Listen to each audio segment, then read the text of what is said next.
along with Adam Scher and the man, Awesemo, Alex Baker himself.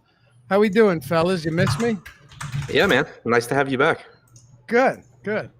Well, it's good to be back. I'll tell you that much. Looking forward to the football season for sure, but we still got some baseball to go. For anyone wondering, not that you were, got married last week and went away for a few days. Let me just tell you a quick story, though. Let me fill you in on a little bit of the most ridiculous thing that's ever happened at a wedding. And of course, it happened to be mine. All right. So ceremony comes up. We're all waiting in the room. We're all getting ready, drinking. And since 9 a.m. And we get the call. It's supposed to be at 5 o'clock, 5:10, 5:15, cutting into our cocktail hour. 5:18, finally, they say, all right, let's go. So I walk down with my groomsmen standing up there at the altar.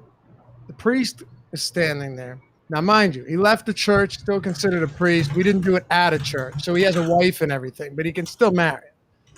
2 months ago, I talked to this guy, and he's totally fine, no problems, everything's good. Well, I get down there, and he looks at me, and he goes, what am I supposed to do? Now, mind you, I think he's joking. I look at my best man. He says he's joking. I said, okay. Justine walks down the aisle. He looks at her. He goes, where am I? What am I doing here? I'm not making this up. The priest that's marrying us is asking me why he's there and what is he supposed to do next. And I look at her. I said, he's not joking. Apparently, this dude either had like a mini stroke or literally came down with Alzheimer's the night before because he did a wedding the previous night that went off without a hitch. My wife now, her name is Justine. Throughout the entire ceremony, he's calling her Justin. So I'm marrying a dude. And he didn't know where he was the entirety of the ceremony. I had to finish the ceremony myself. I don't even know if I'm legally married. That sounds like a nightmare. Unbelievable, right? Everything else was good. But needless to say, that was his last wedding that he'll be officiating. And here we are. So you can't plan for that, but you can plan for the deeper dive. We've got 7 games and a lot of pretty heinous pitching. If there's one thing that's lovely to see for Adam, at least, Sonny Gray above $11,000 on DraftKings. Would you look at that, man? Yeah, now it just needs to happen on an 8-game slate so I can actually get paid. All right, well, let's jump into it. Alex, I'll start with you. We'll start with Philly and Pittsburgh. You've got a pretty ugly matchup here, but of course, when Joe Musgrove is on the slate, he's usually cheap and he's usually gaining some traction. He's $6K on DraftKings. Jason Vargas, 79. I don't really think we need to talk about these prices on FanDuel all that much. And then, of course, on Yahoo on Yahoo, you've got I don't know, Vargas 39. Everyone's cheap outside of Sonny Gray, and Musgrove is 33. But there's also a few guys that are down there. We'll get to them. Happ, Beatty in a minute. What do you make of this pitching matchup at Citizens Bank Park? Yeah, I think I have some interest in Musgrove. The position's not that favorable, but so I guess he's going up against Philly on the road. Philly is the favorite. They have a team total of 5. Musgrove isn't a great pitcher, 21% Ks, but the price is low across the industry, and due to a dearth of other options, I think that he's pretty in play. But the ownership is pretty high, so if you can find any other guys you like, that may be a little bit sneaky. I like that too. Do you have interest in pitching here, Adam? I mean, of course, it feels like every time every time he's on the slate, at least on DraftKings, he's really cheap, and we have to discuss him, even if it's not a good matchup, even if it's not a great park, and then he has negative fantasy points, and then he has 25 fantasy points the next start. I mean, there's really no rhyme or reason with this guy facing a Philly team that's been pretty disappointing, but also not the easiest matchup, not the greatest park. And again, we'll get to Tyler Beatty toward like 5 games from now, who's in a much better park and is actually cheaper. So how are you weighing out where you're going with a guy like Musgrove? I think a lot of my Musgrove exposure will depend on where our ownership projections are at the final update. I know that the amount that I had in my initial crunch on DraftKings got cut basically in half in our last ownership update when Musgrove became more popular than Tyler Beatty. So I agree with Alex. It's it's a good point per dollar spot. There's not really cheap pitching you feel good about whatsoever tonight. So I think he's a good play. It's just that at the same time, if close to a third of the field is going to have Joe Musgrove in Citizens Bank Park against a Phillies team that has Bryce Harper back and has plenty of power in this lineup, you can see how that can go poorly pretty quickly. And if he's 30+% owned and has a good game, you're still not, it's not like you put yourself in a great position to win a tournament or anything. So I think that a lot will depend on his actual projected ownership for me. As far as Vargas goes, it's a tough strikeout matchup. It's not the worst matchup in the world as far as run prevention goes, which obviously isn't something that is really easy to predict game to game because there's a ton of variance in it. But on this slate, I'm pretty interested in just taking anyone with low ownership. So I think I probably get a little bit over the field on Vargas, but it's not, I won't have tons, and it's not something I feel great about. What about hitters? I like the Phillies, especially on DraftKings where Musgrove will have a lot of ownership.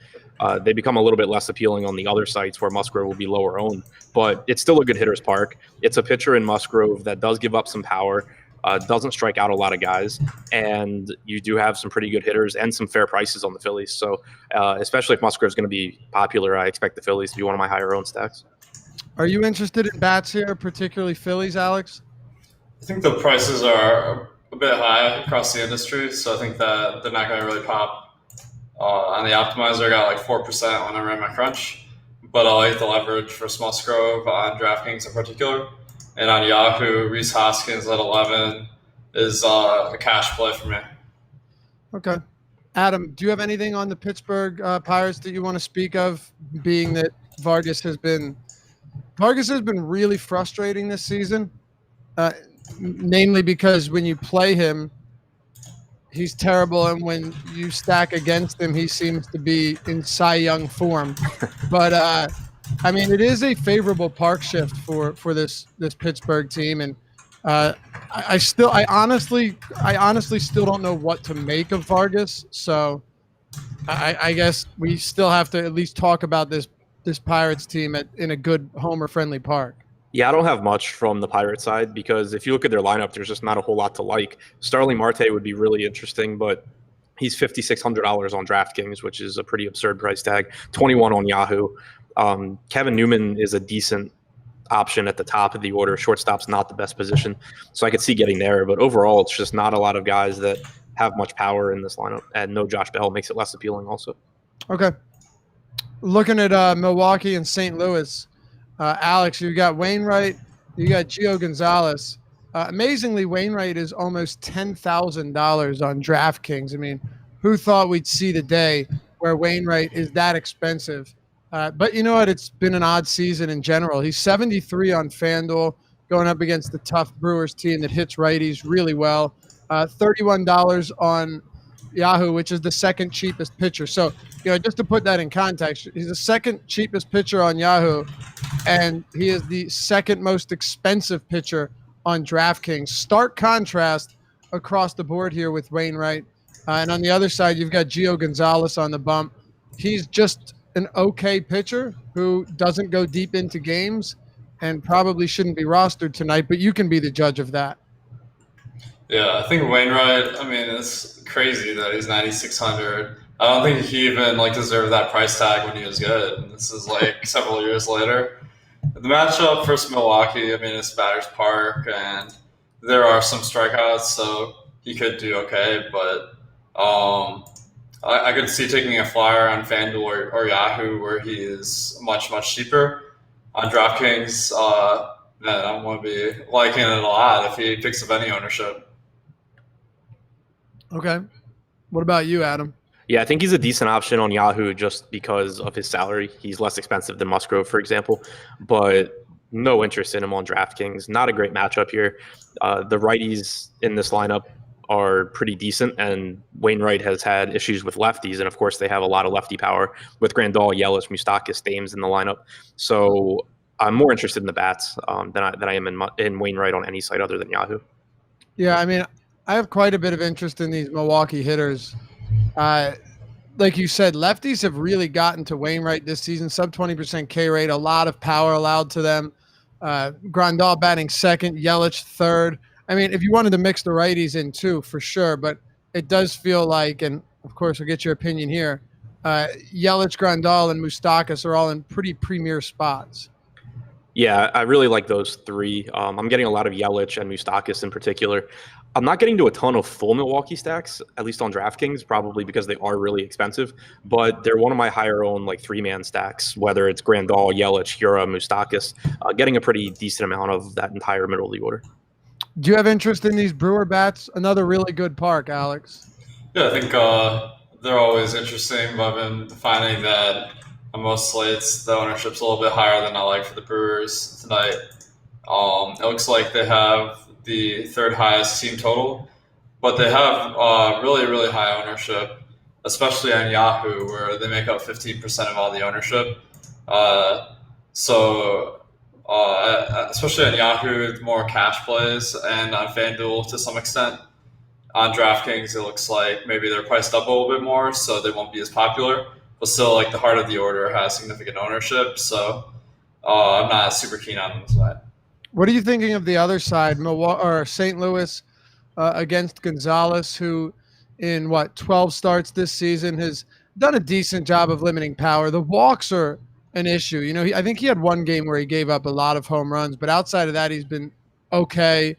He's just issued a ton of walks, which is, again, limited his ability to pitch deep into games, and is an absolute killer when you're considering rostering a pitcher like him.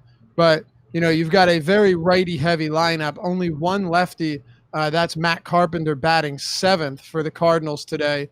What are your thoughts on these St. Louis bats? I think they're okay. I think that the prices aren't really that appealing on any of the 3 sites, but they do have a 5-team total, and on this slate, that's not bad. And the ownership looks somewhat reasonable. A lot of ownership concentrated around Paul Goldschmidt and Paul DeJean, but the rest of the team is a lot lower. Okay. Adam, St. Louis? Yeah, pretty much what he just said. I think that DeJong and Goldschmidt are both really good point per dollar plays. They're high upside plays too. Like they're obviously good hitters, but I think they'll get ownership because they are clearly good point per dollar plays. But if you go a little bit deeper and, you know, pay up for a Marcelo Ozuna or take a shot on someone like Harrison Bader or something like that, you can pretty easily get a contrarian St. Louis stack. That being said, they're not one of my favorites, but I do think that it's a situation where the full stack is probably much lower owned than a couple of the individual hitters. All right, let me stay with you here, Adam. Miami, Cincinnati, Sonny Gray. Of course, I'd stay with you here. Pablo Lopez, get to him in a moment. Hasn't thrown more than 70 pitches in any of the rehab appearances he's made over the last few weeks. Sonny Gray, on the other hand, and I believe you mentioned this last time he was pitching that you and I were on a show together. We had seen really, really good numbers against lefties all season long, and that's still the case. The strikeout rate was also significantly higher. Well, we've seen that balance out quite a bit. And now Sonny Gray striking lefties and righties out north of 29% on the season. He's really just developing into an all-around great pitcher in real life and for fantasy purposes. So it should come as no surprise to anyone that the highest implied total on this slate, the lowest implied total on this slate is the Marlins. Fantastic park shift for Sonny Gray, even though he's been great in Cincinnati this season. I guess really the only thing maybe not to like would be his price tag, but it's not a Coors slate. You know, it's not a slate with that many high projected teams. As a matter of fact, only a couple of them have run totals above 5. It feels like it's pretty easy to get the Sonny Gray today. Yeah, I think so. And there's really nothing negative other than the price tag, like you said. It's not surprising that his strikeout numbers have balanced, you know, that the numbers against lefties haven't dropped, but the numbers against righties have gone up. He's been really, really good at limiting production from righties all year. And it was really just a matter of time until the strikeouts caught up, and now they have. Favorable, you know, lineup against Miami. No Brian Anderson, who is one of their best hitters, and also a relatively low strikeout guy. He broke his wrist the other night, if I remember correctly. So he's not in the lineup. You have Alfaro and Brinson in there, which is 2 30+% strikeout guys. there's nothing to really dislike here except for you have a really expensive pitcher getting a lot of ownership. And whenever that's the case in tournaments, you can make the argument for saving a little bit of pitcher and getting more in the way of bats. But like you said, there's no Coors game. There's no game in Texas. There's no Astros on the slate. You kind of get to a point where you're just spending money to spend money. And it's really not that tough to get to Gray. So I expect he'll be one of my highest owned pitchers tonight. Are you in the same boat, Alex? Yeah, I think he's like obviously the highest projected pitcher on the slate by a significant margin. The matchup is, I mean, versus the worst lineup in the league. Today, their lineup's especially bad. Just like not much ability to get on base or hit for power. So there's not really any reason to. And the park is amazing. So I think that it's kind of optimal spot. The price tag does reflect that. So I agree with Adam's assessment that it's definitely not mandatory to have him tonight. Okay. What about Pablo Lopez, Alex? He's really had a decent season, striking out above 23% of batters. He hasn't pitched at the major league level in more than 2 months, though, and he hasn't thrown more than 70 pitches in any rehab appearances. So it stands to reason that he'll probably throw, 80, 85 pitches today? What are your thoughts? Yeah, I think 80, 85 is a good estimate. I think that if he was at full strength, it would be a really appealing spot given the park. And the matchup is decent for strikeouts today. I have about league average. But I think that I see some significant ownership for Lopez, actually. So there is a lot of reason to be worried that maybe he's significantly limited, and that would be a good reason to stay off him. How are you feeling about Pablo Lopez, Adam? I'm getting to a lot, and I agree with Alex entirely as far as the risks, the risk, the pitch count risk goes. I expect 80, 85 pitches, like you said. And normally when you're getting a pitcher that has those kind of concerns and is popular, I'm more than happy to get away. But the reason that I'm still getting a lot is, for one, he has the second highest strikeout percentage on the slate. And while his strikeout numbers are decent, that also just goes to how bad the pitching on the slate is. But if you look to other pitchers around him, they have significant risks too. Like if you look to Dustin May, he has the same pitch count risks that Pablo Lopez does, and he's more expensive. Jason Vargas is facing a team that doesn't really strike out, and he's Jason Vargas. We've already talked about the concerns with Joe Musgrove, who is a lot cheaper. It's just like there's no one else really in that range that I feel great about. J.A. Happ has a strikeout percentage over 4 percentage points lower than Lopez. I think that he's someone I'm going to get a lot of as well, but it's not like I want to pivot a bunch of the Lopez I'm getting to even more Happ. So I think just because of the lack of other options, I'm still going to get a pretty good amount. Okay. You think he'll be one of your highest owned guys? Yeah. Okay. On DraftKings, on Yahoo, what's his price? 38's pretty fair on Yahoo too, I think. Yeah, it's fair, and he was getting, last I looked, some ownership there. If you're looking at the ownership tool on awesemo.com, you'll see that as well. But I think I would, on Yahoo though, I think I'd probably rather go save $7 and go to Happ, or save $3 and go to May. Yeah, that's kind of the thing. Yahoo has a lot of these guys who are decent enough that are cheaper. I know DraftKings does as well, but I think the price on both sites is reasonable. I don't think it's a necessity by any stretch, but I think it's reasonable enough. Are you targeting bats at all on either side? Getting some Cincinnati, just because Lopez does have a lot of ownership, and Cincinnati on DraftKings is really, really cheap, and last I checked, not projected for a ton of ownership. So it's not a good park. And it's not a great lineup, but you do have some power with Suarez, Aquino. You have a good value option at the top in Van Meter. Derek Dietrich's really cheap. They're a team that I think makes it pretty easy to get to Sonny Gray and then a better SP2 than Tyler Beatty. What are you doing with bats, if anything, here, Alex? I think there's some good bats. Van Meter, especially, really, really good price across the industry leading off. It's a guy with he's a pretty decent batter. So far this year, he's been exceeding expectations with 37% on base, significantly better than league average. 17% ISO, pretty solid. Steals base or two, and he's dirt cheap. So I think he makes a really nice one-off or anchor to your stack. The team as a whole has low ownership on FanDuel and on Yahoo. Uh, Perhaps because Aristides Aquino has just hit peak heights of salary with 4,200 on FanDuel, 26 on Yahoo. On the year, I mean, he's been raking 40%, getting on base, 50% ISO, or 0.5, I guess people would say. And because of that, he's just unplayable, except as extreme contrarian play. But the rest of the stack looks pretty reasonable, and I think I'm going to have him. Okay. Let's keep it moving then. Halfway through it, Kansas City and Oakland. Homer Bailey, Brad Keller. 9,100 on DraftKings for Bailey, Alex. So you've got Wainwright at 96, Bailey at 91. The world is flipped upside down on Monday, but this is what you get when you don't have a lot of good pitching options outside of Sonny Gray. On FanDuel, Keller's 8K. He's the third most expensive pitcher, and then you got to come down a little bit to find Homer Bailey, but he's the same price. They're both 8K on FanDuel, and then on Yahoo, Keller 36 and Homer Bailey's 39, the second most expensive pitcher on Monday night. Do you have any interest in any pitching from this game?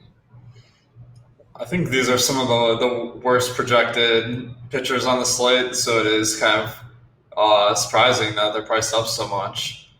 Bailey probably been the better pitcher on the year as far as strikeouts and xFIP, and he has about an average matchup versus Kansas City, but that all adds up to a pretty average performance, and he's priced up super high.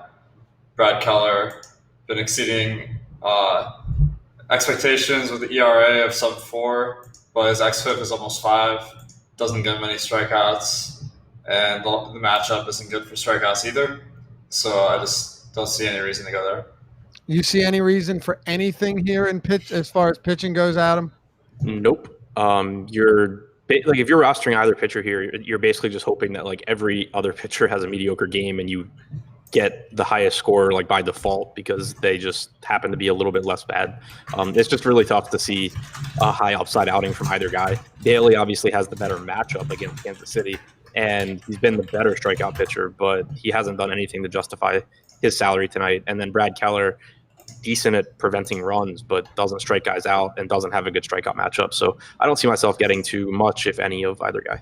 The salaries make it completely unrealistic. Like they really do. It's crazy.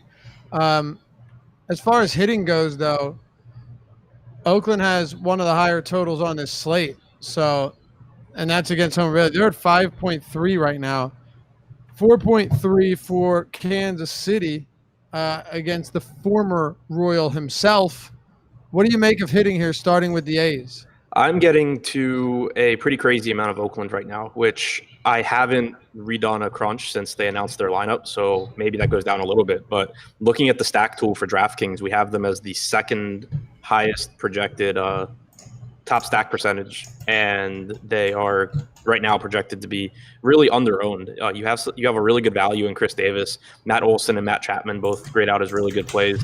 The biggest issue, I think, with Oakland is that they called up Seth Brown from the minors, who's hitting 6th and not in the player pool. So it just limits how you can stack. It takes away one of the, a reasonably productive spot in the order as well.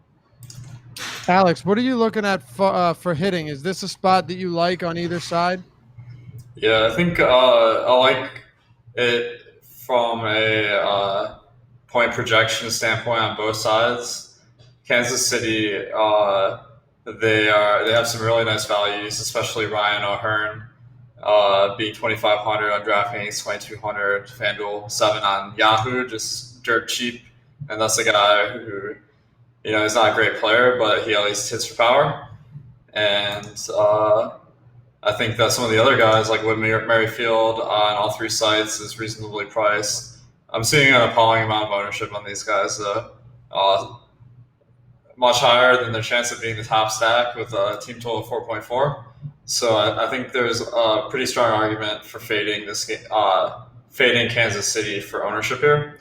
But Oakland, I'm a lot more bullish on. I think that they have the second highest team total. They're on the road, a lot of power. the prices are pretty reasonable. And I think you can actually, because there's some value plays at the bottom of the lineup, you can stack up Oakland, get Sonny Gray, and maybe a mini stack of another team, and it makes a pretty nice lineup. So I think I won't have them a lot. Second highest top stack probability, sixth highest ownership, behind 5 other teams, man. So, I mean, Adam, that does stand out, right? Oakland with a 13.2% top stack probability, 8% ownership on a 7-game slate. That's not very high. Yeah, it's a kind of weird situation too, where you have like one of the better value plays on the slate in Chris Davis, but then the middle of the order is expensive enough that it keeps down the ownership for the entire stack. And with it being such a weird slate too, a 5.3 implied run total is actually one of the highest on the slate. So it's just a really weird spot that we don't really get that often. But I think it makes Oakland a really good stack on DraftKings. Where would you rank them right now? They are my highest owned stack at the moment. Highest owned? Okay. Do you want to say anything else on Kansas City here before we move on? Only because, as Alex mentioned, Kansas City getting a ton of ownership today. Top stack probability. You can find that tool at awesemo.com under the MLB tab, the Awesemo's top stack tool. Way lower than the ownership here. It makes them pretty unappealing. What do you think? Yeah, I mean, that's where I'm at too. They're obviously good values when you have someone like Ryan O'Hearn at $2,500, Valoria's $2,800. But if people are going to roster these guys because they're cheap, they're just not very good hitters outside of the top of the order that isn't as cheap with Merrifield, Soler, Dozier, and Gordon. But even today, I guess they're a lot cheaper than they have been. So it just stands out as a whole lineup that is really good value plays, but not a great team, not a great offensive team, only a 4.3 implied run total. And I think over the course of a season, fading spots like that when they're highly owned is just the profitable way to approach it. And for what it's worth, it's not just Ryan O'Hearn that's bringing that stack ownership up. It's 3 or 4 of them. I think actually 4 of them are above 10%. 3 of them 15 or higher. It's almost like there was a different pitcher scheduled for Oakland today because like Soler and Dozier on DraftKings are like $1,000 less than they have been for the last week. Yeah, I don't understand that. I can understand O'Hearn being that cheap. Yeah, even that is disrespectful. Yeah, there's 4 guys below $3,000. That's crazy. Yeah, I don't know. I guess we'll see how it plays out. O'Hearn coming off that double dong game as well. So I don't know. Maybe he's finally starting to catch fire in late August. I've been waiting patiently. San Francisco and Arizona, Alex. What do we got here? Alex Young, Tyler Beede. Simply put, Tyler Beaty's very cheap on DraftKings. He isn't very good, but he's got a better park than guys like Musgrove, and the matchup isn't great. But again, he's really cheap, and he has a great park, actually the best park for pitchers. What does that do for you, if anything? I think it does a lot. I mean, this is a slate where getting to a guy like Wainwright costs you $9K, so I think Beaty's in even a better spot today. As you mentioned, the park in San Francisco, very favorable to pitchers. And the matchup versus Arizona is, it's a lineup that is just about average by my metrics in power and on base. Their strikeout rates are pretty low aside from the pitcher spot, but Alex Young has struck out a ton at the plate this season. So if he gets 2 at-bats, that could be nice for Beede. And the run prevention should be decent with them having a 4.8 team total. So I think that adds up to Beede being the best cheap pitcher on tonight's slate. Okay. Adam, Tyler Beede, really cheap. Yeah, same spot for me. It's not a great strikeout matchup, but there's just not that many great strikeout matchups or strikeout pitchers on this slate. Overall, he's a decent pitcher, much better strikeout stuff against righties than lefties. So it's not ideal that you're probably going to have 5 left-handed hitters in the top 6. But the park should help him out, and it really just comes down to him being like the cheapest viable option on the slate, on a slate where there's not a lot of opportunity cost. I thought earlier in the day that I was going to really like Arizona, but it looks like right now we have them projected for a lot of ownership, in which case I would rather just get more BD. Does that surprise you? The ownership? Well, yeah, because like Ketel Marte and Escobar, and I guess some of these guys are affordable, but the whole team, it's not like the whole team is just really cheap because they're at Oracle Park. Yeah, they're definitely higher than I thought they would be, but also, a 4.6 implied run total on this slate is one of the higher ones. So I don't know, maybe it'll come down a little bit and then I'll get to more Arizona, because I do really like Christian Walker. I like Lamb. I like Rojas. I like Arizona here despite the park. It's just that I don't want to roster a popular team in San Francisco. Yeah. Yeah, Walker, Escobar, Rojas, Lamb, and Dyson all in the double digits. But again, on a 7-game slate, that's not saying that much. Are you interested in any hitters here, Alex? I think Rojas is a cash game lock across the industry, just because he's supposed to be pretty decent. So far in the majors, only 0.03 ISO, so that's not going to get the job done.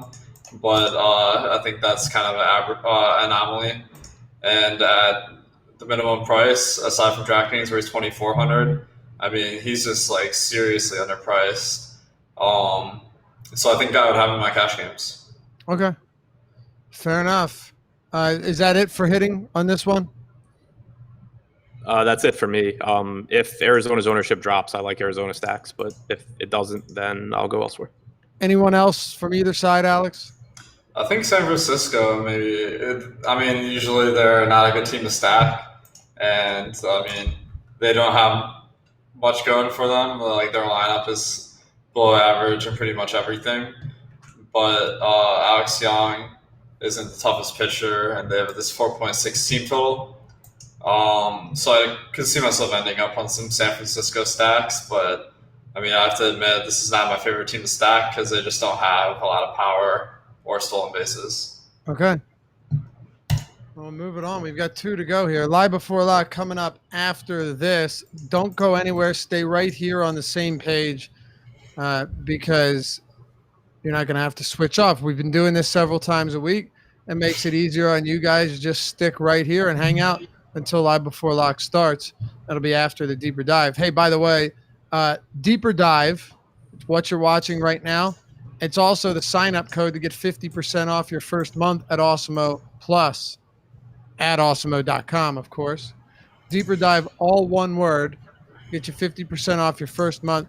That includes the ownership projections, the top stack tool that we reference every show, the projections for our player projections, lineup builder. You can get the Fantasy Cruncher add-on, and premium content for all sports. NFL's coming up. NBA is right around the corner. Hell, WNBA, NHL, golf, NASCAR, MMA, you name it. Also, a lot of free content as well. If you're not ready to take the dive, check out all of our free seasonal NFL content. Free DFS content will be coming around, and some free baseball content and so much more. All of it over at awesemo.com. But if you are ready, Deeper Dive, one word, gets you 50% off your first month at awesemo.com. All right, let's go to the Dodgers and the Padres. Adam, Dustin May and Eric Lauer, you had DM'd me today and asked where was I seeing that he was going to have a pitch count, and that was because I believe one of our subs had mentioned it, but just read what I wrote in the deep dive wrong. That correct? Am I reading that correctly? Yeah. Okay. So what I had said, just to be clear, was that I worry that he might have a limited pitch count because Dave Roberts said he wants to use him out of the bullpen in a couple days, and he said I just want him to see some hitters. So I don't know what that means. He hasn't pitched in 8 days or something, right? The last time he pitched was 2 Sundays ago. But then the ownership, when I was writing the article, was incredibly low. So I at least wanted to talk about him for that reason against the team that has the highest K rate in baseball versus right-handed pitchers. So just to set that up a little bit there, I do have some concerns. I just don't know. And when it comes to Dave Roberts, it doesn't make life any easier. But then again, he's facing the Padres on a slate that is devoid of quality pitching from top to bottom. Yeah, for me, it really comes down to what site you're playing on, because it's obviously a good matchup, but we know that there are concerns with how deep he's going to go into the game. Even if we didn't have that quote, there would have been concerns with how deep he was going to go into the game, just because they haven't really shown that they want him going really deep in the games. But the quote certainly doesn't help either. So 8,500 on DraftKings, I think that you can get some in tournaments, like a little bit in tournaments, just because why not? But it's not something I'm going to be getting much of, because I just think that he's kind of priced to his ceiling and the risk outweighs the reward. But he's really cheap on Yahoo. He's really cheap on FanDuel. So I think he becomes a little bit more appealing there, especially if his ownership's still going to be low. Okay. Yeah, what are your thoughts to follow that up, Alex, on Dustin May? He's probably someone I'm going to avoid tonight, especially given that quote that you guys mentioned. I think that's pretty alarming stuff. And it's essentially, like, if what you're saying is true and he's going to pitch out of the bullpen in a few days, like, I wouldn't lie to you, brother. I wouldn't lie to you. Well, I'm not saying you're lying. I'm just saying, like, maybe I know. You don't know for certain of course that is going to happen, but it probably will depend on his pitch count tonight. And if he pitches like more than 60 pitches, then he probably won't be available in the bullpen in a couple days. So that stands to reason maybe there's a chance he gets pulled like even earlier than we anticipate. And he's just not a good enough pitcher to really warrant the risk. 19% Ks over a few appearances in the majors, and that's about what I would expect from his minor league numbers, where he had 21% Ks at AAA this year. The matchup is okay, but it's nothing crazy for strikeouts, with the Padres being with a couple exceptions below average in Ks, and I just don't see much reason to do it. Okay. Yeah, the reason I was curious is because, like, a lot of times you would see somebody like Dustin May getting a lot of ownership in this spot, right? Like, it's against the Padres. There's the strikeout matchup. They're obviously going to be favorites because of this offense. Pretty low total for the Padres. But I guess that concern that he may not throw enough pitches is certainly looming over his head. I don't know. I mean, if you're off of him, if at this point even you're not willing to take that risk on low ownership, maybe the upside just isn't there.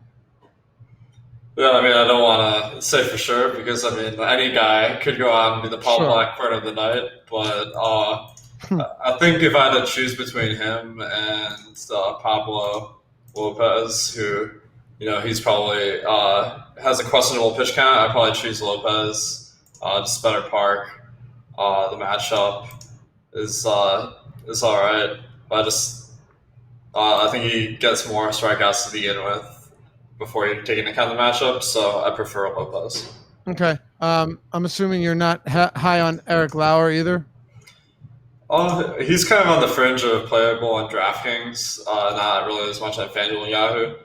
Dodgers, clearly, really tough matchup, but tonight's lineup, I don't think we have a lineup yet, but I expect them to be pretty decent for getting Ks. And Lauer, not a great pitcher, but he's cheap.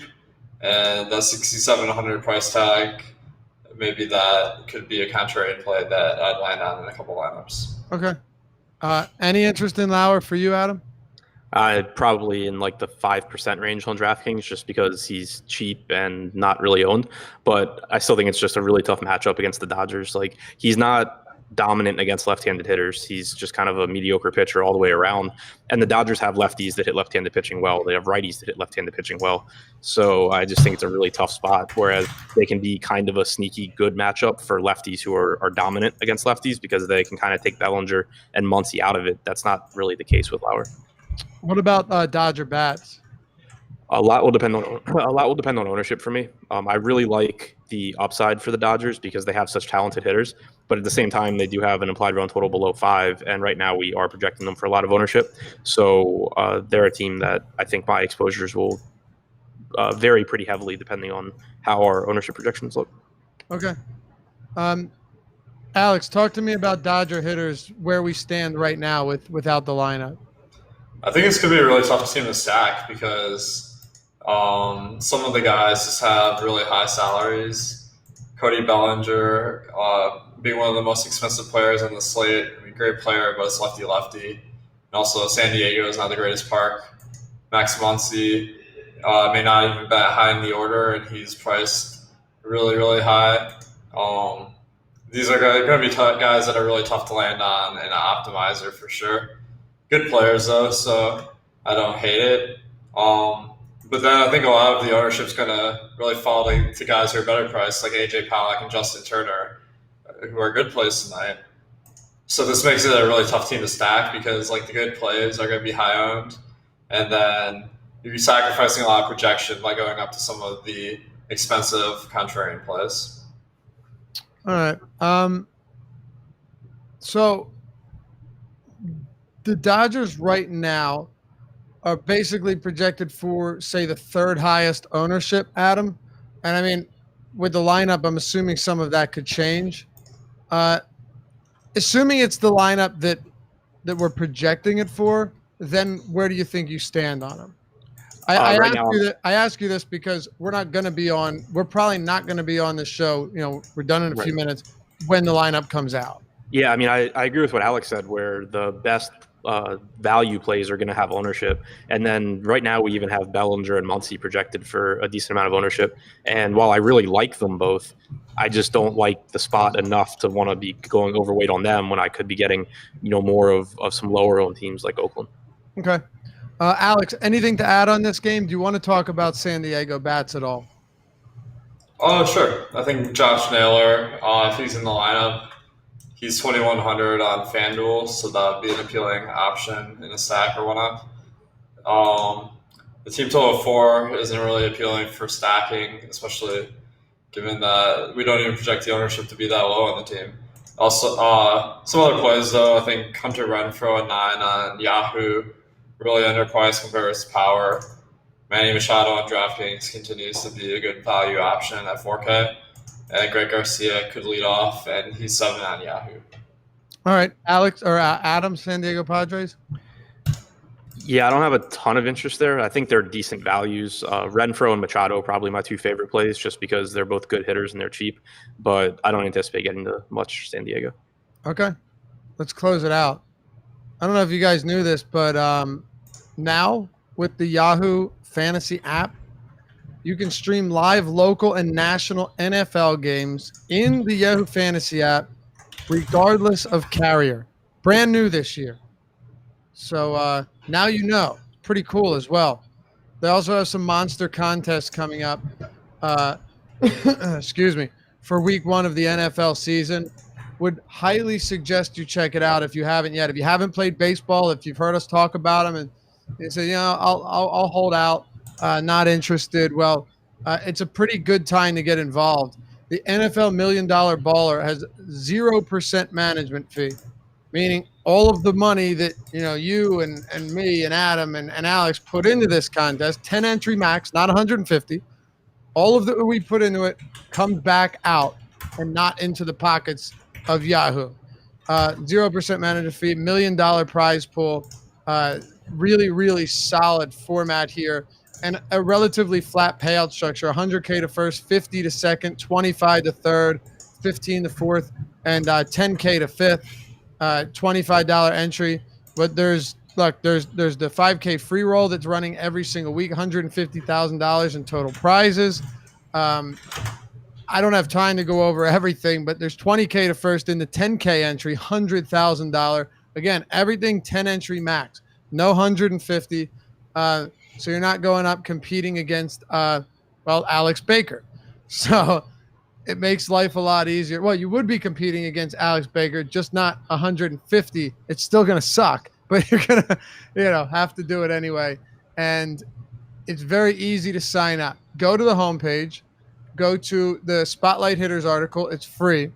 And click on the Yahoo link. You'll see it right there and sign up. Get up to $30 in Yahoo Sports Rewards points when you do. It's as good as cash. So $30 to get you started on Yahoo Daily Fantasy Sports, sponsor of the Deeper Dive. All right. Seattle, New York Yankees. Alex, Malone is your long relief guy here. J.A. Happ starting for the Yankees. They're like minus 200 on the road, which is just outrageous. Another big thing here, too, is with all the injuries to the righties they have, they're probably going to have like 5 lefties in this lineup, unless it's out already and I've missed it. It's not a good season from J.A. Happ, but it is a good matchup against a bad Seattle team. How do you gauge this spot for J.A. Happ tonight in a very favorable park shift out in Seattle? Yeah, I think the conditions should be good for pitching, and he's going to need all the help he can get with his 19% K rate on the year, 5 xFIP. Just not having a good season at all. The Seattle lineup is below average in pretty much every metric, including the fact that they strike out more than average. If it's similar to the lineup I'm expecting, the only statistic where they excel is stolen bases, and I think that is less of a factor versus Happ since he's pitching left-handed. So I think that Happ is a pretty reasonable play on DraftKings, FanDuel, and Yahoo today, as he's especially popular on FanDuel where he's 6,500. So I think maybe he's one of the best cheap options there. Okay. What do you think, Alex? Adam, sorry. Yeah, I think he's kind of just a product of the slate where he's going to be out of my lineups because I don't have a better idea. I don't like him. He doesn't strike lefties out a lot. He doesn't strike righties out a lot, but it is a predominantly left-handed lineup, at least as far as the decent hitters in it go for Seattle. The park is nice. The weather is conducive to pitching. And while we have legitimate concerns about how many pitches guys like Pablo Lopez or Dustin May will throw, we know that as long as Happ is pitching well, he's going to throw 95 to 100 pitches. And so that gives him a little bit more value in that mid-range too. So I'm going to get the Happ. It's nothing I feel good about, but there's not a whole lot that I do feel good about on this slate outside of Sonny Gray. So just kind of how it's going to be. I think Tom Murphy's a really good one-off against him in tournaments because he's expensive, and so I don't think he'll be highly owned, but he does have a lot of power, and Happ does really struggle with home runs. Okay. Let me see something here. We do have the lineup? Yeah, it just came out. All right, so let's see if it's what we were projecting.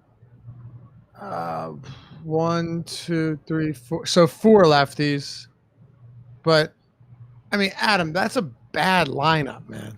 Yeah, and also if you look at Seattle's numbers against lefties since the start of 2017, Tom Murphy, 35.8% strikeout percentage, Dylan Moore, 31%, Keon Broxton, 39.1%, Vogelbach, 29%. Vogelbach's not in the lineup, but those 3 guys, obviously really, really high strikeout percentages.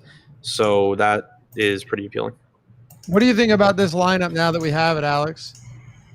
I'm seeing a lot of dead spots in the order. I mean, to be honest, with Lopez, Fraley, Moore. I mean, these guys aren't. I mean, they're replacement players for sure. I'm trying to update all my stuff right now so I can see it on my cheat sheet. So bear with me 1 second. Sure. While you go ahead. Yeah, it is very unusual that.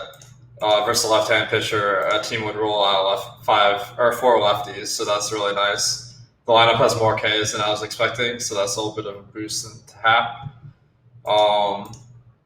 So I think Happ is he's definitely one of the best options tonight. Although on a normal slate, I wouldn't be nearly as high on him. Yeah, no, it's certainly not fun, but I mean, you think about it, they would have had.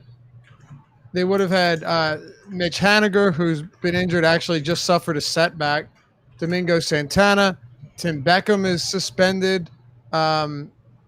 Cruz, they had a lot of quality righties to start the season. Who's the other one? Ryan Healy, right? Isn't Ryan Healy also been out since May? Yeah, so, Domingo Santana. Yeah, I mentioned Santana. Okay. Yeah. They have a lot of righties that if this team was healthy and didn't ship off Cruz, it'd be pretty good. So it is what it is. Do you have anything else to add here, Adam? No. All right. Well, what about the other side of this game, Yankee bats? Yeah, I like the Yankees. They have the highest implied run total on the slate. I assume they'll have plenty of ownership, but you're getting an opener in Matt Whistler, and then you're supposed to get Tommy Malone behind him. And Malone's been okay this year, but he's allowed 2.04 home runs per 9 innings, 22.1% strikeout percentage, and you have pretty reasonable pricing on the Yankees. Judge is 4,600, Sanchez 48, Urshela 4,300. All three of those really stand out on DraftKings. And then it's not like you're really overpaying for a 4,900 LeMahieu or a $5,100 Torres. If you look at pricing on Yahoo, very reasonable there too.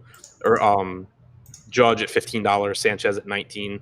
Urshela is a bit more expensive, but I think it's a pretty easy stack to get to, and I think that like Sanchez is one of the best catcher options. I think Judge is one of the best outfield options, and I think Urshela is one of the best third base options. By the way, I think I said Nelson Cruz. I meant Edwin Encarnacion, but I think we all knew what I meant. What are your thoughts on the bats here for the Yankees, Alex? I like them. I think that they're really good lineup, good power up and down the order. I guess we don't have the official lineup yet, but I'm sure whatever lineup they roll out will be very strong. The prices are low for Yankees, averaging around like 4.5K on DraftKings. On FanDuel, a little bit more expensive, but still pretty tolerable.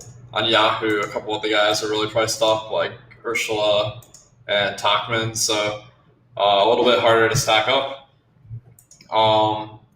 And I think, they're the top projected stack, and they have a lot of positive factors going for them, aside from the park.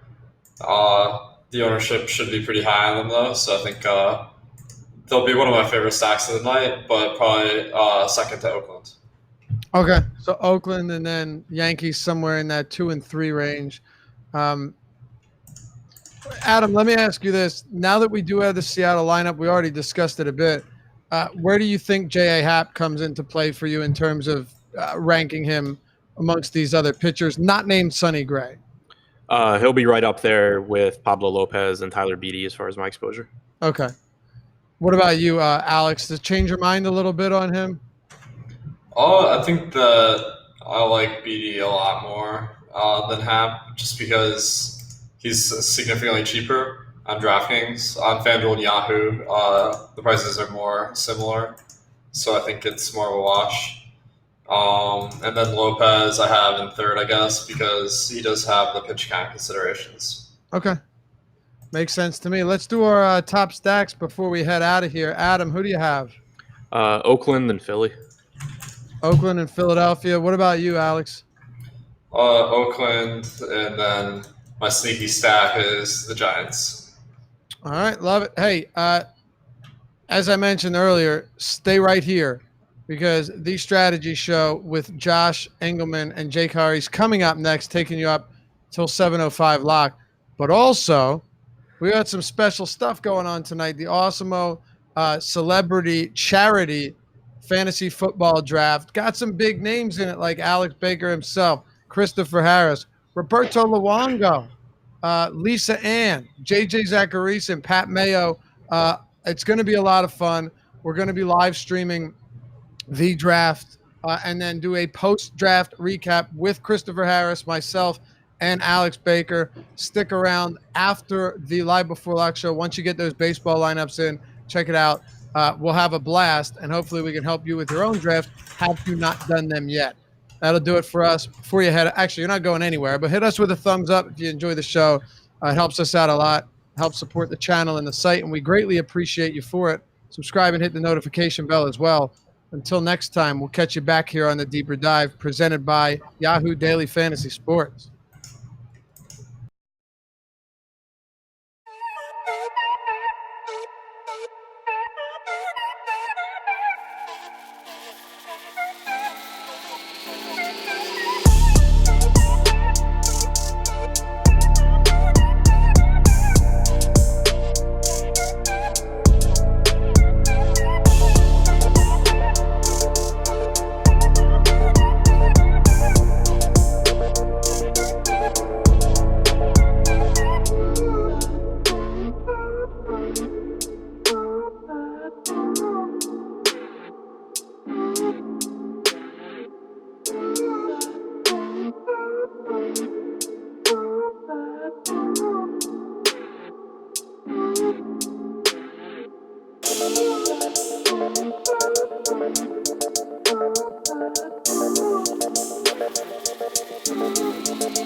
There we go.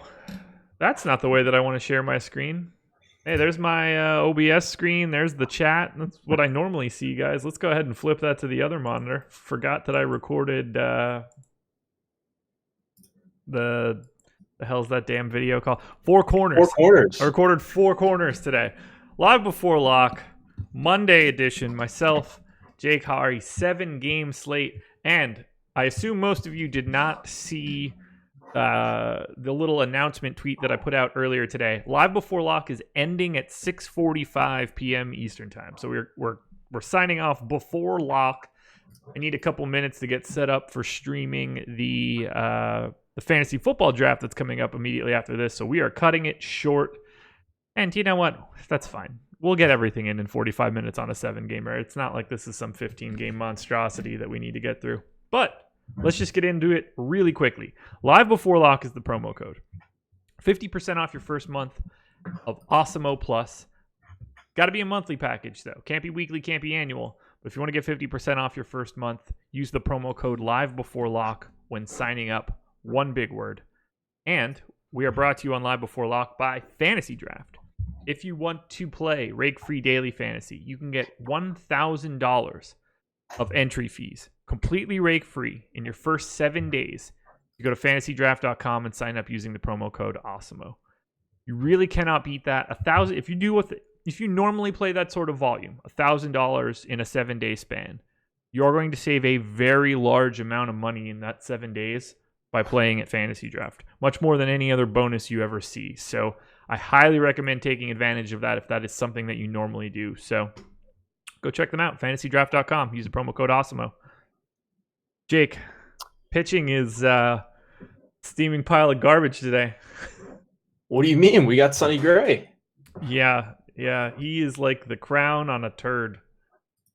Oh, well, Sonny's actually good. So we've got one good pitcher and then just a bunch of chalk pitchers as well. And it looks like right now I'm making a pretty major stand. And I wonder if you're going to be on the same page. We obviously haven't talked yet today about the slate. But if you took a peek at Alex's projections, you could probably see which of these cheap guys I'm going to be heavily on. So we'll see, man. It's tell me who it is. Don't leave. No, you can give me the spoilers. I guess, yeah, short show. So Tyler Beatty. Yeah. I mean, so you do your own projections. And then, of course, we've got the ones on the site that everyone has access to. Like, did he jump off the page to you? I know he's cheap, but, like, I don't think he's that good. But we're seeing almost a 3x projection on him for value, and that almost never happens. Yeah, so he is the biggest point per dollar pitcher that I have today. So everything that you are saying, is right in line for me. I have no difference. Ooh, Dodgers lineup is out. Let me add this in right now. Yeah, he's my biggest point per dollar play. Most of that is because he's $5,100 and this game is taking place in San Francisco. Don't get it twisted. Like, it's just, a matter of circumstance. This game was in Colorado. We would have a lot less interest in Tyler Beede. Yeah, I don't know what else to do. Like, I'm not even bummed about taking him. I'm not either, unless I'm going to feel like quite the fish if I open up lineup study tomorrow, Beede gets rocked, and Alex has like below the field, or, just a bunch of, like, he was just a fade, and Arizona's a nut stack. You could certainly see a scenario in which Arizona scores 10 runs here and breaks the slate. But I'm going to be on the Beede side of things. He's just too cheap. Yeah, I completely agree. Yeah, and like, I didn't think I would need a ton of him tonight, but some of these top priced hitters are going a little bit under owned. And I'm getting, like, I like the way my hitting exposures look. I think I'm on the teams that should be on for the most part. So I'm just kind of letting it ride with Beede. Okay. And like, I had 70% on my crunch just before the show.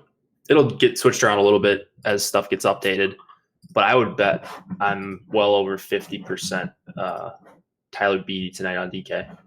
So then that begs the question for me. What about the other 4 cheapies today? Or the other 3 cheapies, I guess. Musgrove, Happ, Lopez. Who's getting squeezed out for you? Musgrove is getting squeezed out in a big way. Okay. Right now. I don't know that I love that.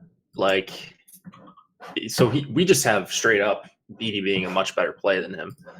And that's kind of the issue. Musgrove has more ownership. So when I'm filtering stuff out and they're even close in ownership, the nod's almost always going to go to Beede. So I have under 10% of Musgrove right now. Okay. Right around the field on Lopez. And then I'm guessing, because we saw this lineup that Seattle put out against Happ with all these, or I guess they do have a bunch of righties in there, but like, there are extra strikeouts, as Alex was saying, on the deeper dive that we didn't expect. So he's probably going to get a bump up. I'm going to get more of Happ, but just over double digits right now. And then, like I said, around the field on Lopez. What about you? My hope is that I get essentially 0 Lopez, and it all goes to Happ, Musgrove, and Beede. 0 Lopez? Why don't you want Lopez? I mean, do I really need to play? Like, there are 4 guys at like 25% or higher right now. Do I really need to play the most expensive one that I don't really find to be that interesting to begin with potential question marks in him? Like, I don't know. I'd rather just play Eric Lauer. Boy, I think I agree with Adam. He just said in the premium Slack that he likes the Dodgers a bit more than he did on the show because it's the best possible lineup the Dodgers could have put out there. And I think I agree. By the way, that is not me advocating for Eric Lauer. He is a guy that I don't expect to show up at all during this stuff. But I would rather have Lauer than Lopez given the prices and the ownership. Ooh, I'd rather have Lopez. Is Lauer getting... Oh, yeah. I mean, he's not going completely overlooked, but... I would rather have Happ, Musgrove, and Beede before both of those guys. So like, I don't think it really matters all that much for me. Mm-hmm. I don't anticipate getting much Pablo Lopez, but we shall see. It's not really a function of how much Sonny Gray I get, because if you don't have Sonny Gray in your lineup, it doesn't really matter who your other 2 pitchers are. Right. So where are you at on Sonny? When I ran a dummy crunch earlier today, I had like 60%. I wouldn't be upset if that number was higher. I don't really want it to be any lower than the field. He's just on a completely different level. So we'll find out. Today's been such a laggy day on lineups. Although here comes the Diamondbacks, so we're down to Yankees and Pods. The Yankees one is very important, and they've been dicks about it lately. So, Yeah, we're getting that one at 7:30 Eastern. well, I'm fine with 7:30. I'd really prefer to not get it at 6:45 because that's going to complicate my night. Yeah, then you got to make a choice there. Well, look, the good news is 7-game slate, so the shit moves quicker than it normally does. True. It's not like we're waiting for that on a 14-gamer, and crunches are going to take 6 years. Right. I guess, are you worried at all about the Beatty Gray pairing then? Like, that's the only thing I'm worried about. I'm not worried about my individual exposures. Like, I'm fine having 70% of Beatty. I'm fine having 60% of Gray, which is what I have right now. But I just hate that they're going to be paired. Like, I'm going to have one of the chalkiest pairings possible in half of my lineups. I guess maybe I shouldn't be worried about that because you can always differentiate with a bat or two.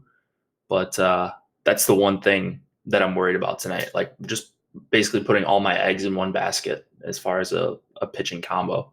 So when I did my crunch this morning, I would say that I wasn't worried about what you're saying at all. I was getting to stacks that weren't particularly chalky, so I was like, cool. That may change, but I mean, it's a 7-game slate. Like, you're pretty much going to be playing minor, like, sort of chalky pairings one way or the other. I mean, any Gray plus any one of these guys that we're naming is a chalk pairing.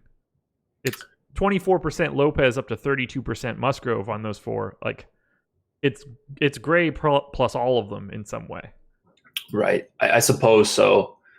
Really, the non-chalk pairing today is playing one of these goons slightly below Sonny Gray, or I guess a lot of people are playing 2 pay down options in the same spot, which that was one. Like, I have some lineups like that. I'm guessing it's not even like Yankee stacks though, so I don't even know where I'm spending up on. There's 110% exposure to Lopez, Happ, Musgrove, Beatty. If we want to just say Lopez down, that's 120. So more than 50% of the pitching exposure is going to those guys. So doubling up on those combos at the bottom is common, and anything without Gray is probably going to be, different if you're grabbing someone else at the top. But like, if you're playing Bailey or Wainwright or Keller, or I don't even know. I mean, I'll probably cut it off there. If you're playing one of those guys, you're basically just betting against Sonny Gray, because there's no reason Sonny Gray, outside of just baseball being baseball, like, he should be the highest scoring pitcher a very large amount of the time here. Yes. And you're going to need that because of how you're going to find some value bats. The winning lineup's going to have a value bet or two because there's so many of them. It's not like there's a stack that's prohibitive to get to when you put Gray in your lineup with one of B, Musgrove, or Happ or Lopez. Nope. Yeah, this is it's a very different shaped slate. Mm-hmm. Anybody? Okay, so we've mentioned these 5 guys that are getting the ownership ad nauseum so far over the deeper dive and of this show. Do you like anyone else that's in this single digit spot? Anybody at all? The guy I have the most of is May at 11%. Same. But that is, if I had to guess, just scrolling through, my Dustin May lineups are using him as an SP1 with like Lopez or Happ. Okay. So those are going to be my non-Sunny lineups. Other than that, like, they were worried about his pitch count. I didn't catch that. I was trying to figure out. I was having trouble getting access to the site. I missed the part. Or I wasn't listening intently when they were talking about May. Were they worried about the pitch count? I think so. It's not something that I'm terribly concerned with. I took a look at the out props for May today. It's 16.5 outs, even action on both sides. It's going to be like, 5.5 innings, which is what I had him projected for anyway. So I didn't feel the need to like make any adjustments to my underlying stuff because it seems to be in line with where I was at. And if that's the case, he looks okay on DraftKings. I'm going to have like 30 to 40% Dustin May on FanDuel. And he's not getting any ownership, and I feel like nobody's talking about it, and it's really confusing to me. He's $6,200. He is not the same kind of pitcher as Tyler Beatty and Tommy Malone. And those are the 2 guys below him. Yeah. Really weird to me. I mean, like I like J.A. Happ at 6,500 too, and his upside is so much bigger because of just how bad Seattle is from a strikeout perspective. But I mean, I hope that I only get those three guys: Happ, Maine, Sonny Gray. I mean, that would be fine. Outside of you're just playing. Like, I don't think I would handle a lineup without those guys in it. Right. It would have one of the 5 chalkiest pitchers, I think, no matter what I'm doing. So, and yet May is at 8%. He's less projected to be less owned than Tyler Beede on FanDuel. I don't understand that. Yeah. Wait, did you say 8%? Did we get an ownership? Did we get an ownership update lately? The last one I see was over an hour ago. So we'll probably get one. Whatever the last one was, May was 8%. Okay. Otherwise, it's gross. I had like 15% Jason Vargas on my dummy crunch this morning, so that's when you know stuff is garbage. Yeah. So I'm not playing any of the following jokers over 3.3% right now. Young, Bailey, Wainwright, Gio, Vargas, Malone, Keller. All those guys are under 5 shares or they're 5 or fewer shares out of 150.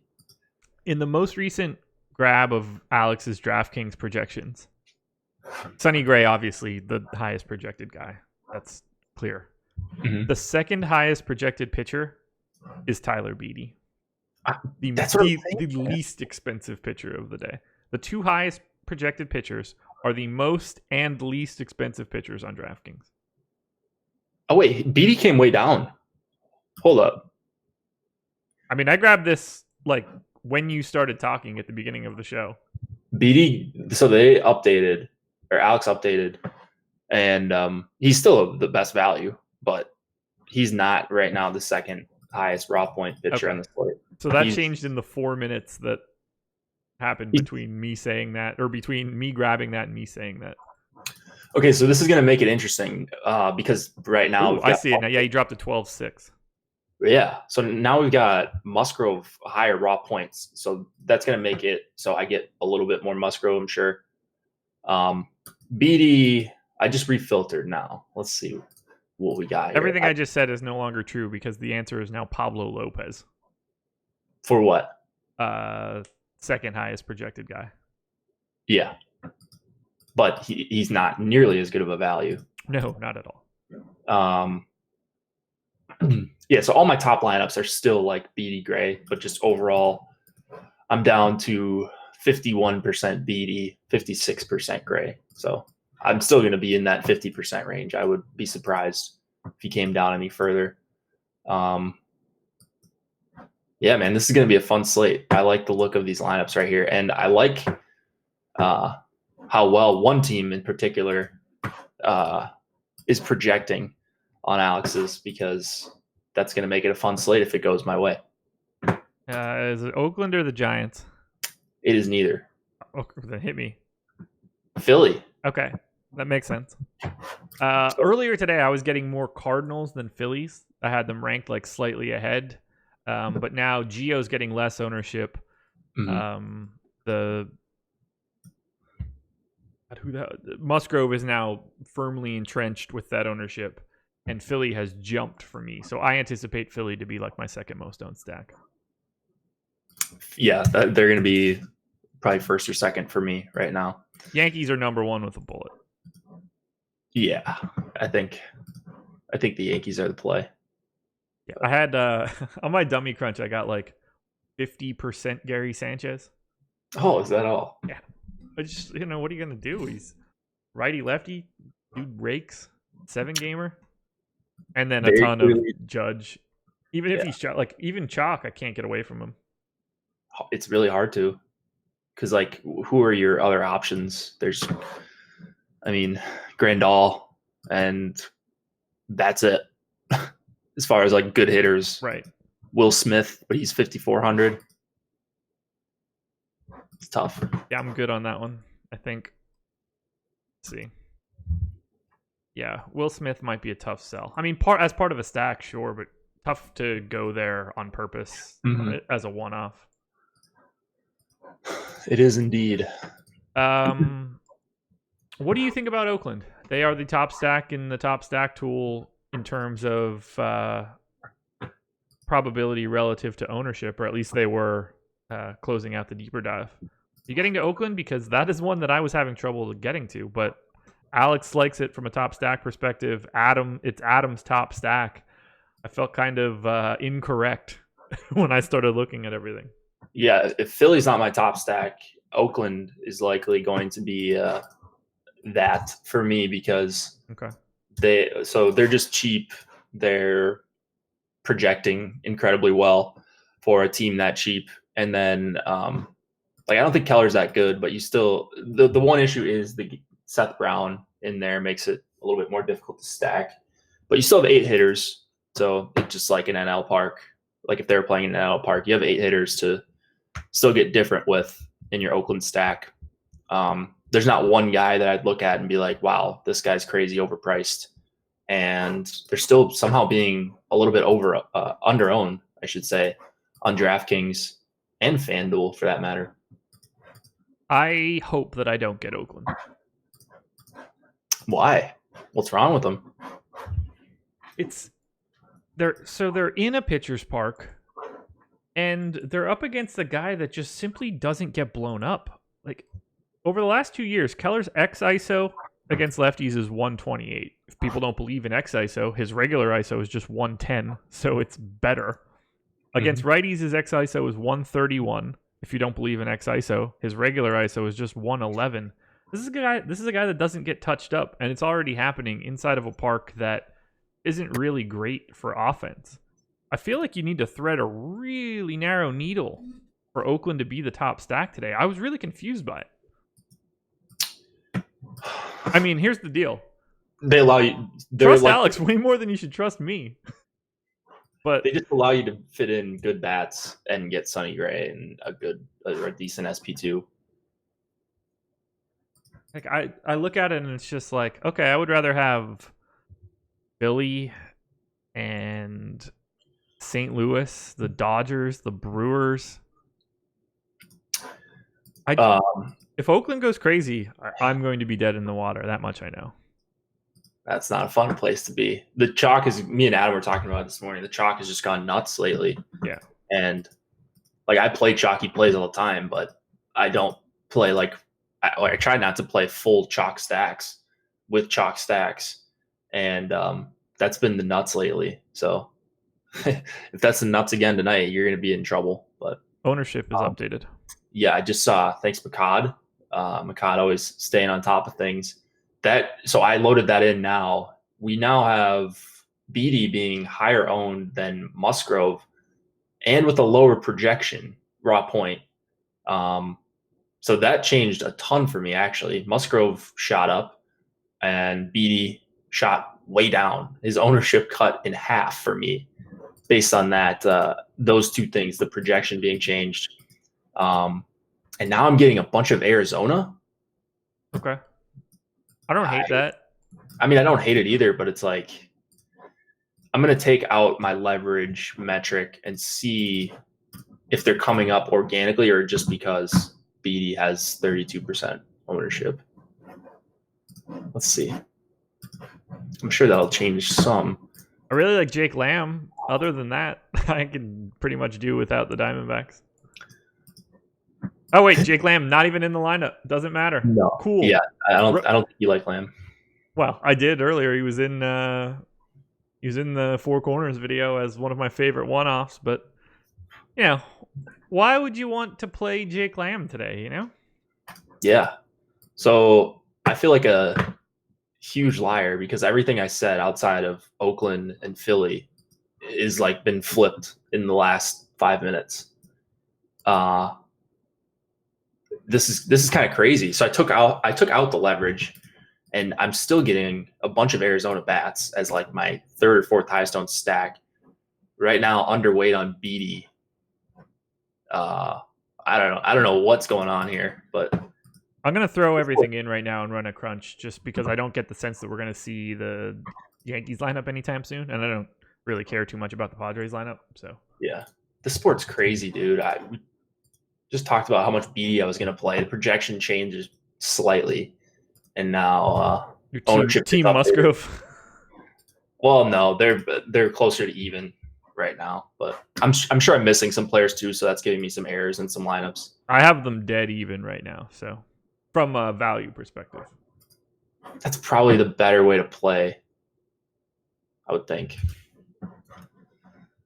so we'll see if that matters in the long run. I started the DraftKings crunch. Going to grab the FanDuel crunch as well. Yeah, I'm starting up DK right now. I had a FanDuel crunch. I'm sure that's irrelevant now with 2 more lineups in. How much Sonny Gray are you getting to? Just so we can touch on it. Well, my cap is 49%. He is jumping from 47 to 48 to 50 to 47. So Your fantasy cruncher cap, you mean? yeah. Okay. So what do you expect that to land on then? Like 70 or 80?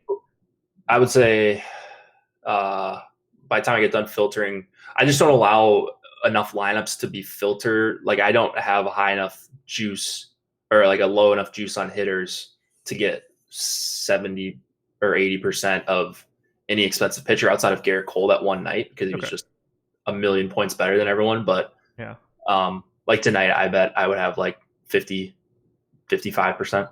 Okay. Great. Just checking. What about you? I got like 60 when I ran the crunch earlier. I'm running this DK crunch right now, and his cap is 35%. So I'm hoping I get in like the 60s again once I start sorting. But that seems like the right number. Yeah, I mean, look, if it came up with 100, I wouldn't even try to change it. So there is no limit to the amount of Sonny Gray I want today because he's on a different tier. Doesn't mean it can't go poorly, but when it goes right, it'll go more right for him than anybody else. Were we on the show the Garrett Cole day? I don't know. Together? Which day was Garrett Cole day? I can't remember, but I was talking like what did you do? Like I had like 93% on DraftKings and like 98 on FanDuel. Oh, against the Tigers the day after Verlander? Yeah. Yeah. Like I thought there was something wrong with my sheet. I was like, because I was still like playing around with hitters, like multiplying by different variables, and I was still just every lineup I put there was Garrett Cole, and it's not the same with Gray tonight, but it's closer to that than a normal night. Let's see, what else can we touch on right now before we make dong picks? Man, I am really aggravated that Lamb is out. Yeah, that sucks when it's like the guy you know you're going to play a ton of.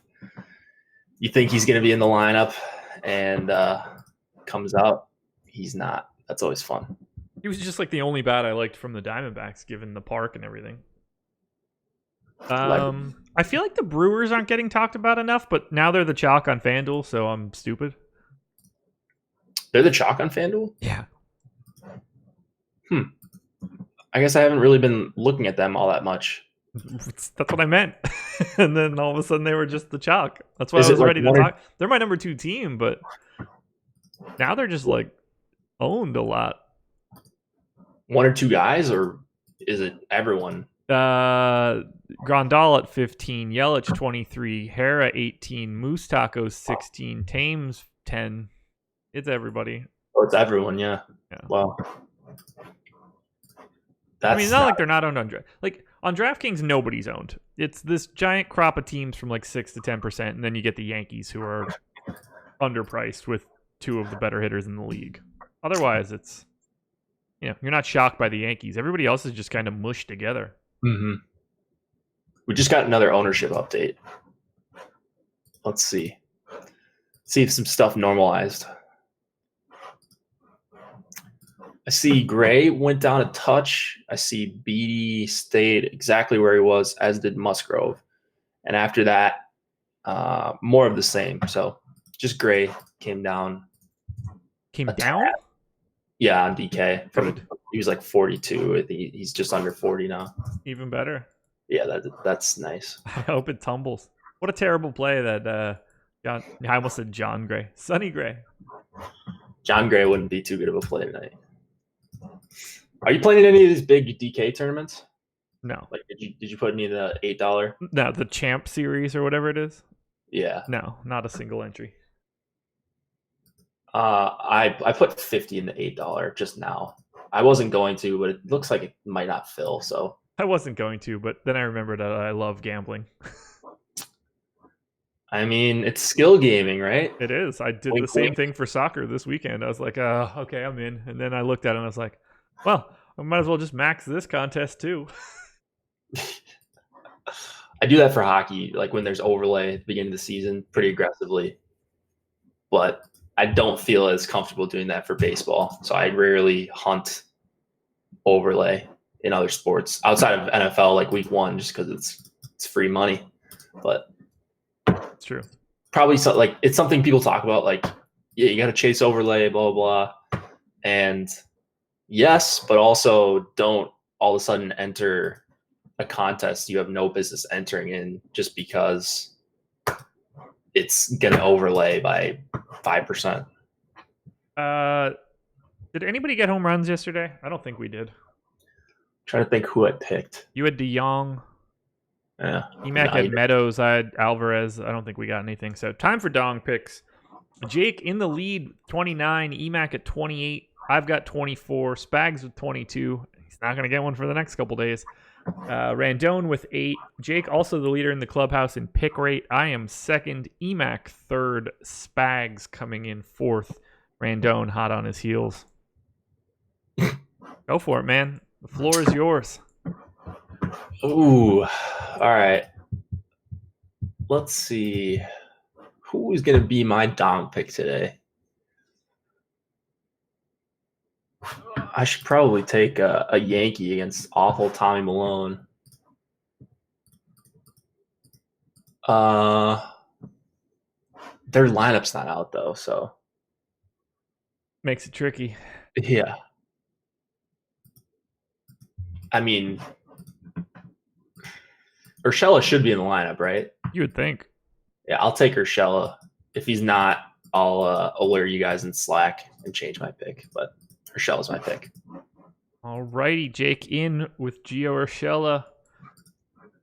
Ah, man, I'm gonna get shit for this. Christian Yelich? You would. I will Sorry. not do it though. I will not do it. No. Yelich is fine. No, I'm not gonna do it. I have a different pick. All right. What is it? He's gonna get this for his baby. Bryce. Give me Bryce Harper. Nice. Emac, good pick. Gleyber Torres. Meanwhile, we're about to get the message from Spags being like, "I'll take Christian Yelich." Yeah. I was on vacation, but preparing for this draft. Because he's doing the draft tonight, right? I believe so, yes. Gleyber Torres in for Emac. Dong picks are in. Don't know if we're going to get one in from Randone, but waiting on everybody else. So, as I mentioned at the beginning of the show, 15 minutes and we are out of here. That is it. We should just give Spags Yelich or Trout while he's gone. No, we shouldn't. We should give him nothing. He should pay for having to take a vacation. We should give him Jeff Mathis. Who do I have at the bottom? Nicky Lopez. Ooh, Mathis is just the worst. So I mean, I don't disagree, but yeah. So no picks from Spags, I would imagine. Although he could be listening right now. it's possible he is. I doubt he's playing DFS tonight. Who knows? Can't stay I'm away just from waiting Dong. for him to make the Yelich pick in like 30 seconds. I've got crunches running. Me too. Just about done DraftKings. FanDuel a little bit further behind, but picking up steam. Probably grab my CSVs. Anything interesting coming up from what you've run so far? I'm getting the exact same percentage, essentially, of Lopez, Happ, Musgrove, and Beatty because they're all capped around the same. It'll be interesting to see how that shakes out now with this new ownership. Right now, my highest owned hitters are Yelich, Spags boy, and then 4 Yankees at the top that are just coming up a ton for me. Then it's Oakland. Pretty much all the top value guys come up into my crunches. And then they get filtered out as my lineups, as I select my lineups in Excel here. So That sounds pretty familiar to me. yeah. So like people will see when I share my screen on Live Before Lock, they'll see, oh, that's a terrible crunch. You're just playing, 14% of every hitter. And it's like, well, that's actually not how it works. Nope, not at all. That's how it looks. So would not recommend playing this crunch where I have 18% of everyone. Yeah. I'm on my last piece of crunch for FanDuel and DraftKings, and then we can actually talk about whatever my exposures are before we get out of here. Sweet. This is going to be just a real big pile of yuck. Like when Sonny Gray gets bombed, what wins this slate? It'll be like Alex Young, Homer Bailey with the Pirates or something. I have Sonny Gray projected for 7.4 strikeouts today. Who is second, and what is the number? I would say second's probably Hap at like 5. App at 5.4. There you go. Yeah. That's gross. Yeah, it's not good at all. Did I not click crunch? I guess I never click crunch. Man, still getting a lot of Arizona in this crunch. So they must have jumped up, must have been a pretty favorable lineup for them. This is DK. Yeah. I don't have anything on for leverage right now on my ranking system here. Okay. So this you is- are just getting them. Yeah, this is just organic. Interesting. Good stuff. I don't dislike it. I thought I was going to be playing 70% Tyler Beede, and now it's gone completely the other way. Not completely, but not nearly as much. If Sonny Gray gets bombed, Marlins bats will probably win this slate. I mean, maybe bombed wasn't the right way to say that, because then if they get bombed, then obviously the Marlins bats are going to be a decent play. But more like if he's not useful. Right. If he throws like 110 pitches in 5 innings but allows 4 runs. Right. Which could happen. Yeah. I mean, this is really like a fantastic spot, but that doesn't really mean anything. No, the Marlins put up, 19 runs after they got down 7-0. So I can't. That was the worst. Baseball, man. Baseball. Yeah. 10 lineups to go on DK, and then I'm going to refresh this bad boy. Anything weird for you? It's really hard for me to even tell. Okay. Everything looks so different once I dumped it in the spreadsheet. Like, I couldn't know if I wanted to. 800 lineups. Done and Did we just dusted. get the Yankees? Who did we just get? Which lineup? I don't know. I'm San sure. Diego. Is it Country. San Diego? Yeah. Who cares? Let me know if anything of value, like Machado out or something, All right. if you see it. I'm not looking at it right now because it I've got doesn't matter. let's see. I haven't it came up on FC, so it must have. Yeah, I had that pop up too. All right, I'm refreshing the DraftKings crunch. Yikes, this should be fun. And I know that I'm going to have to make tweaks because I know that the Yankees are going to come up in like 30% of my stuff, and I'm going to walk that back and start spreading it out, but it's neither here nor there. All right, so DraftKings in. I like the balance and lineup structure. Pitching starts off 49 Sonny Gray, 13 May, 47 Hap, 41 Musgrove, 29 Beatty. Let's see what hitting is. Okay, so 20% to the Yankees, 23% to the Cardinals. They appear to be the team that I keep getting the most of that I can't get away from. But I will massage that a little bit because I don't need that much. Wow, dude. Okay, so I got 93% gray right now. I'm so jealous of that. That makes me feel like I did something wrong. So let me add in some see if the leverage makes a difference here. Yeah, it made a little bit of a difference. I have Not really with gray though. so much Cardinals. And I've had them all day. So nothing changed. I'm getting a lot of Alex's sneaky stack, the Giants? Giants. Oh, yeah? Yeah. So this slate has been completely turned on its head for me. Wow. Well, mine has been flipped quite a bit. Now I have no Brewers today, which is something that I didn't expect.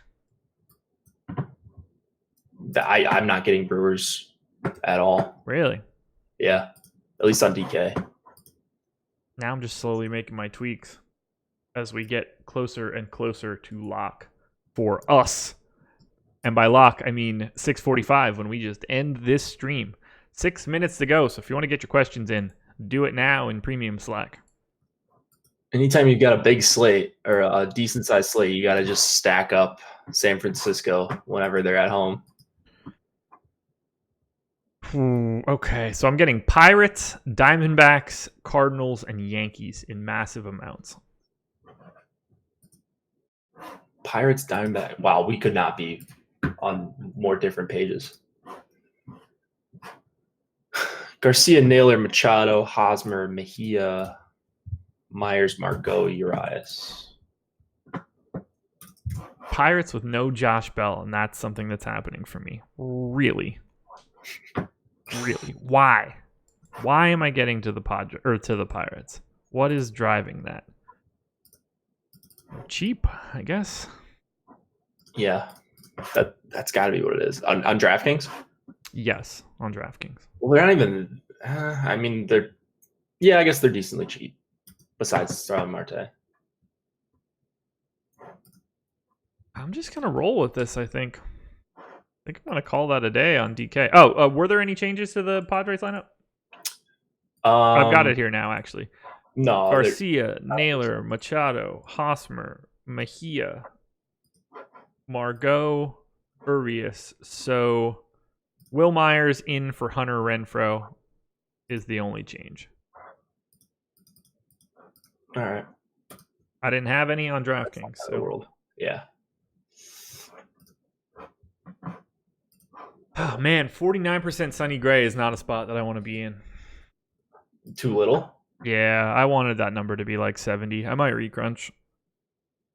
Dang. Dude, I can't do anything but get... Did Gray's... Wow. Did Gray's projection come way up? From Alex? Yeah. I don't know. MLB ranking. All right, they just updated now. Let's see. It didn't change. Unless like the Yankees ownership came way up or something that I'm not noticing. That could have pushed Gray up even more for me. Yeah, I'm gonna say this will work for me for DK. I don't really have many other tweaks that I can make that I'm comfortable with. I am trying to roll back a little bit of a Diamondbacks exposure. I have the urge to. I don't know if I'm actually going to do that though. So we'll see. Maybe I'll be up there at the top with some D-back stacks against Beatty. I'm getting a little bit more Philly now, so I'm kind of happy there. I really like the Cardinals today, and I feel like nobody's really talking about them, but it's a lot of righty bats up against Gio in a really decent park. That is not the same Cardinals team that was really crappy at like the beginning of July. Yeah, they were so bad, dude. And now they're leading the division, I believe. Really? Actually, I don't know why I'm saying that like that. I have no idea when teams win and lose. So neither do I. I should probably just shut up. My brother-in-law was saying that yesterday because we're all Cubs fans. And he was saying that. Yeah, we're 2 back of the Cardinals. Jake, you're not a Cubs fan. You're right. Yeah, those Twins. Every other day the season's over here. If you ask some Twins fans. Exactly. So they're just miserable to listen to sometimes. All right, I'm refreshing FanDuel so I can give my final pitching exposures on FD just to let everybody know where I ended up on May, since that seems to be a stand that I'm taking. And then we're going to have to close it out. But you guys can stick around on the YouTube channel itself. Coming up at 7 o'clock tonight, the Celebrity Charity Fantasy Football Draft. A laundry list of people involved. People from our site, people from all across the industry. And I will be sitting here producing on the back end, so get to critique everybody's picks behind their back. I can't wait. On FanDuel, I ended up with 17% Dustin May, and I think the JA Happ lineup changes for him contribute a little bit to that, because I got the 24% Happ. 1% Tyler Beatty, where he's owned at 11%. Feel pretty good there. 41% Sonny Gray. That feels good. FanDuel's working as intended. Nice. Now, I don't have anything of value. Like, now I'm basically just with the field on everything else, which seems super weird, but I don't know. I feel that same way. So I've got on DK right now, Gray 84. He's like the guy I guess I'm taking the stand on. Musgrove at 30, Happ 30, B 27, Lopez at 16. And then I'm playing like all the chalk bats. The one stand on bats it looks like is, or the two is San Francisco and Arizona, both top 5 stacks for me. There we go. 6:45 Eastern. Sorry guys, we're getting out of here today. Coming up tomorrow though, strategy show. Myself and Laffy, we're back. Buckle up everybody, we didn't get to talk last week. It's going to be a long one. Oh man. We'll have the normal deeper dive live before lock going on tomorrow night. And then it's normally Wednesday, but it's actually going to be tomorrow night at 8 p.m. PGA live before lock with Ben Rasa and Jason Roslin. So tune into that. Jake, anything else? 45 minutes just went real quick. I know. So quick. And abbreviated show. Thanks for tuning in. Let's see. Tomorrow I won't be on. So yeah, I'll be tuning in for the first 2 or 3 hours of your show with Laffy tomorrow. Perfect. Get there early, man. We're going deep. We're going deep. All right, guys. Thank you so much for joining us. Hit the like button. Please, please, please. That helps us out tremendously. And go to FantasyDraft.com. Use the promo code AWESEMO. Get yourself $1,000 in rake-free entries in your first 7 days. Best of luck, everybody. We will talk to you later.